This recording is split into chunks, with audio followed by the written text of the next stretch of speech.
GD copy দিয়ে চলবেন এবং যখন আপনার এই 25 অক্টোবর 2022 এই তারিখ।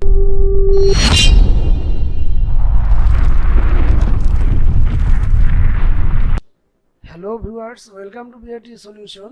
আজকে নতুন আরেকটি ভিডিও নিয়ে হাজির হয়েছি। সেই ভিডিওটি হচ্ছে আপনার গাড়ির অল পেপারস আপনি হারিয়ে ফেলছেন। আপনার গাড়ির সম্পূর্ণ পেপারস আপনি হারিয়ে ফেলছেন। আপনার গাড়ির blue book, tax token, fitness, insurance তো এখন আর লাগে না, যাই হোক সব কিছুই আপনি হারিয়ে ফেলছেন। তাহলে আপনি এখন কি করবেন? এখানে আমি একটা একটা করে আপনাদেরকে দেখাচ্ছি। আমি একটু যদি আপনাদেরকে জুম করে দেখাই, দেখেন এটা হচ্ছে একটা ব্লু বুক। এটা আপনি একজনের থেকে কিনেছিলেন, তখন আপনি ওনারশিপ ট্রান্সফার করেছেন, বাট আপনাকে এই পেপারসটা দিয়েছে। আপনি এটা যখন দিয়েছে আপনি এটা হারিয়ে ফেলছেন। এখন এই জিনিসটা উঠাইতে কিন্তু টাকা লাগবে না, এটা আপনাকে জেনে রাখতে হবে। এটা যে উঠাইতে টাকা লাগে না, জাস্ট আপনার কাছে ফটোকপি অবশ্যই আছে, ঘরে অবশ্যই সব পেপারসের একটা ফটোকপি রেখে দিবেন। সেই ক্ষেত্রে এটা গিয়ে একটু রিকোয়েস্ট করলে তারা এটা দিয়ে দিবে। এটা দিলে আপনি বায়োমেট্রিক ফিঙ্গার দিতে পারবেন। এটা গেল ব্লু বুক। দেন আপনাকে করতে হবে কোনটা? এবার ফিটনেস। ফিটনেস এটা প্রতিলিপি আপনাকে দেবে। আমি একটু যদি জুম করে আপনাদেরকে দেখাই, সেটা হচ্ছে এই যে ফিটনেস কপিটা আছে, এই যে ফিটনেস সনদপত্র, এটা আপনি 173 টাকা জমা দিবেন, দেন প্রতিলিপি উঠাবেন। আর যদি এরকমের হয় যে আপনার এটা ডেট ফেল আছে, আপনার ফিটনেসটাই করা দরকার, প্রতিলিপি না, তাহলে আপনি ফিটনেসের যে টাকাটা আসে সেই টাকাটা আপনি জমা দিয়ে তারপরে আপনি গাড়ি ইন্সপেকশন করে আপনি ফিটনেস কপিটা উঠাতে পারবেন। সাথে আপনাকে কি কি দিতে হবে সেটা আমি একটু দেখিয়ে দিচ্ছি। তারপরে এখানে আপনি এই যে জিডি কপি, এই যে জিডি কপি, এই জিডি কপিটা আপনাকে দিতে হবে। জিডি কপি দিবেন এবং ট্রাফিক ক্লিয়ারেন্স, এই জিনিসটা দিলে আপনার প্রত্যেকটা কাগজের সাথেই একটা জিডি কপি, ট্রাফিক ক্লিয়ারেন্স, এটা ফটোকপি করে আপনি যখন জমা দিবেন তখন এটা দিয়ে দিবে। আপনি ফিটনেসের সাথেও দিবেন এবং ব্লু বুকের সাথেও দিবেন, যেটা প্রাপ্তি স্বীকার রসিদ আমি যেটা দেখিয়েছিলাম। দেন এখানে একটা ইন্টারেস্টিং ব্যাপার হচ্ছে, যে কারণে এই ভিডিওটি করা, সেটা আপনাদের সবাইকেই জেনে রাখা দরকার। এটা হচ্ছে কি ট্যাক্স টোকেন। ট্যাক্স টোকেনের একটা নিয়ম আছে।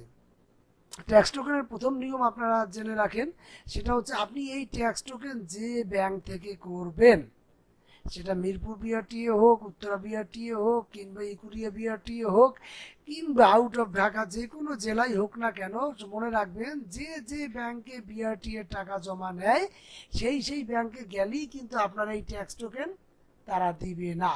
এটা কিন্তু দেখেন 25 অক্টোবর 2022, তার মানে অক্টোবর 2022 পর্যন্ত এরা ডেট আছে। সেক্ষেত্রে আপনাকে এরা প্রতিলিপি কিন্তু কোনো ব্যাংকে দিবে না। তারা কি বলবে জানেন? যে এটা আপনি যে ব্যাংক থেকে করেছেন সেখান থেকে আপনাকে নিতে হবে। অতএব আপনি যে ব্যাংক থেকে করবেন সেই ব্যাংকের অবশ্যই একটা সিল এখানে থাকবে। সেই ব্যাংকে গেলে তারা মাত্র 23 টাকা জমা দিলে একটা প্রতিলিপি আপনাকে দিয়ে দিবে। সাথে কিন্তু আপনাকে অবশ্যই জিডি কপি এবং ট্রাফিক ক্লিয়ারেন্স যেটা আছে সেটা লাগবে। এখানে একটা ইন্টারেস্টিং বিষয় হচ্ছে, দেখেন এটা অনলাইনে করেছেন, যিনি করেছেন তিনি অনলাইনে করেছেন। আমি আপনাদেরকে একটু জুম করে দেখানোর চেষ্টা করি। দেখেন এটা করছে বিকাশ লিমিটেড। এটাই হচ্ছে ইন্টারেস্টিং ব্যাপার। এটা হচ্ছে বিকাশ লিমিটেড। এইখানে এই বিকাশ আপনাকে প্রতিলিপি একটা দিবে না।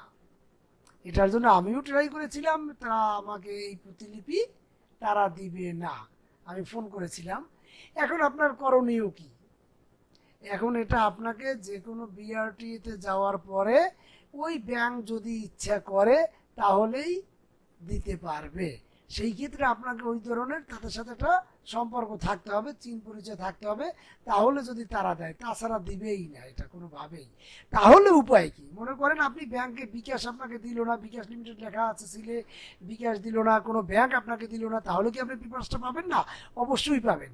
সেই ক্ষেত্রে আপনি এখন ওই জিডি কপি দিয়ে চলবেন এবং যখন আপনার এই 25 অক্টোবর 2022 এই তারিখটা যখন আপনার আসবে, কাছাকাছি 2-1 দিন, 5 দিন বা 15 দিন বাকি আছে, তখন আপনি যে কোনো ব্যাংকে ওই জিডি কপি, ট্রাফিক ক্লিয়ারেন্স এবং ট্যাক্স টোকেনের ফটোকপি নিয়ে গেলে, এবং এটার জন্য যে আপনার টাকাটা আসবে, এই যে 5,802 টাকা, এই টাকাটা যখন আপনি দিবেন তখন কিন্তু আপনাকে ব্যাংক দিয়ে দেবে, সেজন্য আপনার নার্ভাস হওয়ার চিন্তার কিছু নাই। তাহলে গাইস আমরা আজকে জানতে পারলাম যে কিভাবে সব পেপারস হারিয়ে গেলে কিভাবে উঠাতে হয়। এখানে আমি আরেকটু জিনিস বলে রাখি, এই যে আপনার ব্লু বুকটা, এই ব্লু বুক কিন্তু আপনি কোন বিআরটিতে উঠাবেন, যে বিআরটিতে আপনি এই গাড়ির ওনারশিপ চেঞ্জ করেছেন, মালিকানা বদলি করেছেন, ওই বিআরটিতে গেলেই আপনি এই ব্লু বুকটা উঠাতে পারবেন। অটোমেটিকলি তাদের কাছে ফাইল আছে, আপনার ওনারশিপ চেঞ্জ হয়ে যাবে বা হয়ে গেছে, যেমন আমার এটা হয়ে গেছে, বাট এটার আমার প্রতিলিপি কপি না উঠালে তারা বায়োমেট্রিক নিবে না। আর ফিটনেসটা আপনি বাংলাদেশের যে কোনো জায়গায় এখন আপনারা জানেন যেটা অনলাইন হয়ে গেছে, যে কোনো বিআরটিএতেই আপনারা ফিটনেসটা করতে পারবেন গাড়ি ইন্সপেকশন করে। আর জিডি কপি যেখান থেকে হারিয়েছে তার আশেপাশে যে থানা আছে সেখান থেকে আপনি জিডি কপি উঠাবেন এবং তার আশেপাশে ট্রাফিক ক্লিয়ারেন্স নিয়ে নেবেন। আর ট্যাক্স টোকেনের ব্যাপারটা তো আমি আপনাদেরকে বুঝিয়ে দিলাম যে কিভাবে করতে হবে। তাহলে গাইজ আমার ভিডিওটি যদি ভালো লেগে থাকে তাহলে অবশ্যই লাইক কমেন্ট এবং শেয়ার করবেন, প্লিজ সাবস্ক্রাইব করতে ভুলবেন না। Thank you very much.